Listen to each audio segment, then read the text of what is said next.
Hey there, it's Andrea Wenburg, and I'm here to help you develop your voice of influence. I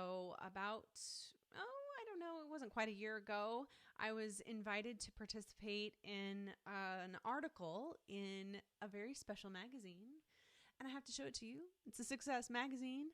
I was so incredibly excited. And the question that they were asking was, how do you handle the haters?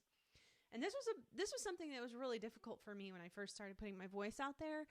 How do you handle the fact that people aren't gonna not everybody's gonna like what you have to say. Not everybody is gonna like that you're even speaking up at all. So anyway, I'm gonna read my little excerpt in how to handle the haters. There were 3 of us that were invited to participate in this article. So here's mine. Mine says, a few years ago, I felt a deep desire to contribute something bigger to the world, but I was holding my voice out of fear of what others would think. After being inspired by Elsa in the movie Frozen, I decided it was time to let it go, which to me meant that it was time to step into what I felt called and capable to do. My primary goal is to help others find their voice of influence. But I continue to step more into the role of being a visible voice of influence myself. As I explain in my book Unfrozen, I used to believe that I was too much for others, too deep, too intense, too sensitive. My attempts to contain and control my self-expression left me feeling frustrated and inauthentic. I knew I was made for more than a life of holding back, but how could I be me without ruining my relationships? Here's what I would advise. Number 1, friends and family are not your audience. Even if you wish to impact them with your message, if they feel targeted by you, they'll often become defensive and closed off to you. Number 2, sometimes you have to sacrifice what you want for what you need. Ethical influence comes at a personal cost. You may lose relationships, but you have to decide what is more important, the mission or your own comfort. Number 3, love people more than you fear them. It's time to decide if your mission is worth the sacrifice of their approval. I think that this is a little complicated because people in our relationships with the people that we most love, the people that are around us all the time, they are so important. There's no doubt about it. Their care, their love, their concern for us, a mutual ability to care for one another and participate in one another's lives. These things are more valuable than can be counted. And so though that article does talk about, being willing to put yourself out there and being willing to sacrifice your own comfort for your mission, you still have to look at your mission and say, what is my mission? What is that? What is the thing that I care the most about, that I feel called to? And sometimes that means that we have to put ourselves out there in a way that's uncomfortable. But sometimes it means that we do hold back simply because we know that our influence is not in that space.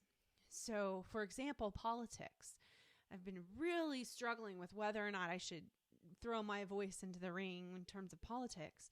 But one of the things that has me holding back from talking about something very specific in politics is that there are a lot of people who I think would listen to what I have to say about influence. But if I share a political view that's opposite of theirs, they will turn me off and go another direction, not listen to what I have to say about influence. And it's a fine line. It's a really hard thing to decide what is the most important thing in this situation at this time. And so for a long time, I've just chosen to focus on the influence and focus on what it looks like to have healthy influence. and give people the chance to think about what it looks like for them to have healthy influence and for them to receive healthy influence, or what happens if you're starting to realize that, the influence that you're receiving is maybe not so healthy. So that to me is the underlying issue around all of it. And so it is the most important thing. And so that's what I choose to talk about. So that means that I'm not worried so much about haters per se. What I'm worried about is losing a voice with people that I care about, people that I think I can help in terms of influence, to the political upheaval that we're feeling right now.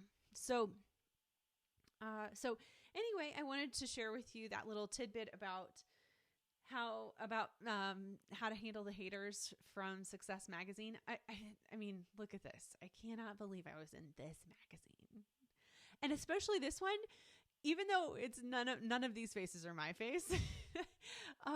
And I'm just a little guy, little girl compared to all the people that are featured in this magazine. I don't have my own caricature here or drawing, but I did have my picture, so that was kind of fun.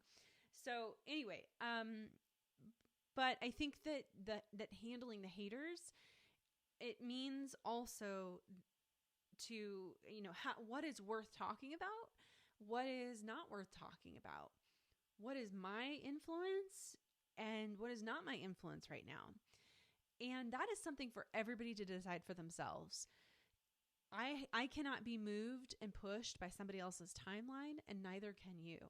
So I encourage you to consider what it is that you most care about and what you are going to do, what you're going to say, and then allow yourself to put yourself out there, even if there might be a chance that somebody's not going to like it.